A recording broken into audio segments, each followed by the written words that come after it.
Je le disais, c'est la surprise qui est tombée hier. La facture de gaz, ou plutôt la facture de ceux, ça coûte encore plus cher, qui veulent changer leur chaudière à gaz. La TVA sur les chaudières à gaz pourrait augmenter, va augmenter. On en parle avec notre invité Jean-Yves Manot. Bonjour. Bonjour. Bienvenue sur Sud Radio. Jean-Yves Manot, la chaudière à gaz qui va augmenter.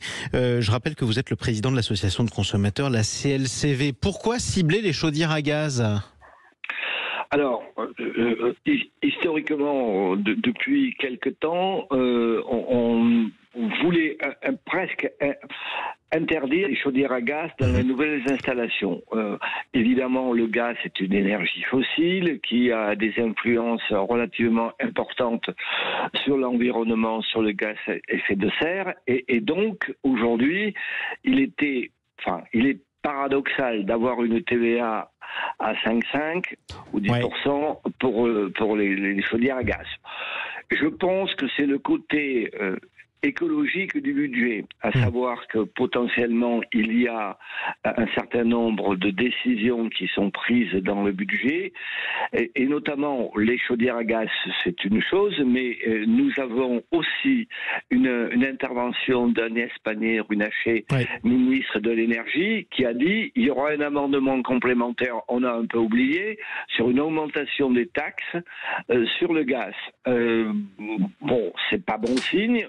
Aujourd'hui, dans une crise budgétaire et de difficultés financières, ça rajoute évidemment aussi à l'évolution du prix de l'électricité. Et donc, tout ceci, il y a, dans un sens, on peut comprendre par rapport à la lutte contre les gaz à effet de serre, le carbone, etc. Et en même temps, on voit bien que les Français sont en difficultés financières évidemment. Je ne sais pas si c'est les bonnes périodes pour engager potentiellement des hausses de tarifs sur les chaudières, sur le matériel et sur l'énergie elle-même. Évidemment. Alors on va essayer d'être concret, Jean-Yves Manot, parce que quand je parle de remplacement de chaudière à gaz, ça coûte très cher, c'est plusieurs milliers d'euros. On est d'accord, une chaudière à gaz. Donc si je passe d'une TVA à 5,5 à une TVA à 20%, ça se compte en centaines d'euros.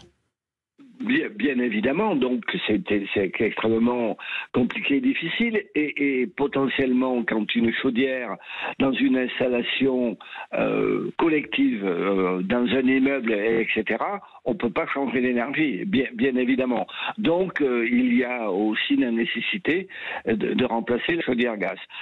Après, en pavillon individuel, on peut se poser la question, etc., mais en parallèle, si jamais on change d'énergie, ça veut dire des travaux d'économie d'énergie, etc. Alors que dans le budget, la prime rénov' a été fortement diminuée, et donc tout ceci, dans un contexte de difficulté aujourd'hui de notre pays sur le plan budgétaire, mais quand même un peu de cohérence, me semble-t-il, qui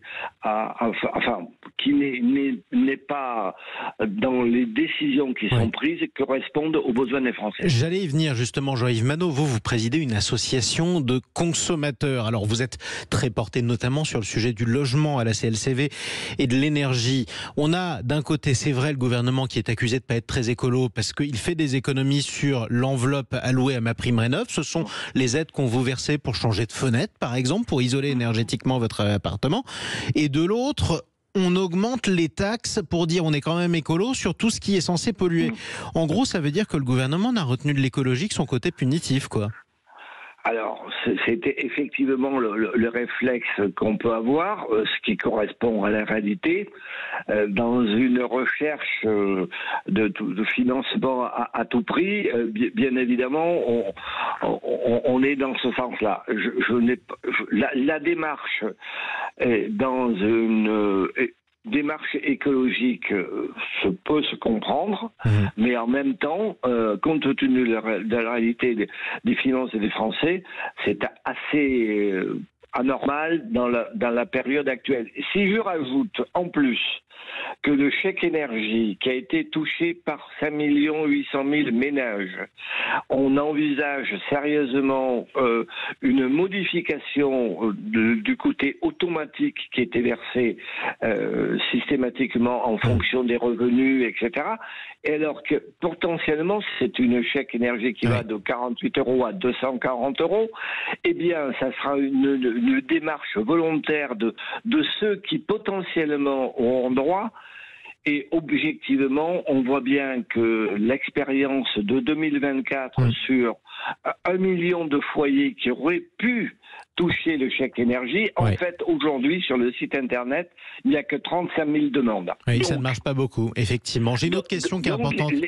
Donc l'État potentiellement pourrait économiser 800 millions d'euros sur le chèque énergie si les personnes ne vont pas faire les démarches informatiques adéquates. Oui, ça ferait d'autres économies. Après, c'est vrai que le budget en a bien besoin. J'ai une dernière question, et c'est peut-être la plus concrète. Jean-Yves Manot, je l'ai dit, le gouvernement veut augmenter la TVA sur les chaudières à gaz. Aujourd'hui, c'est à 5,5. Ça devrait passer à 20%. Ça veut dire que j'ai combien de temps, si je dois changer bientôt ma chaudière à gaz, pour le faire avant que ça augmente ? Ben écoutez, dans la publication du budget, ça va de soi, à moins qu'il y ait une date par décret, etc., qui fixe effectivement la date d'application. Mais aujourd'hui, il faut faire vite. Oui, ça se compte en semaines. Si vous voulez en changer dans plusieurs mois, faites-le plutôt dans les semaines qui viennent. On retiendra ce conseil. Merci beaucoup Jean-Yves Manot, président de l'association de consommateurs CLCV.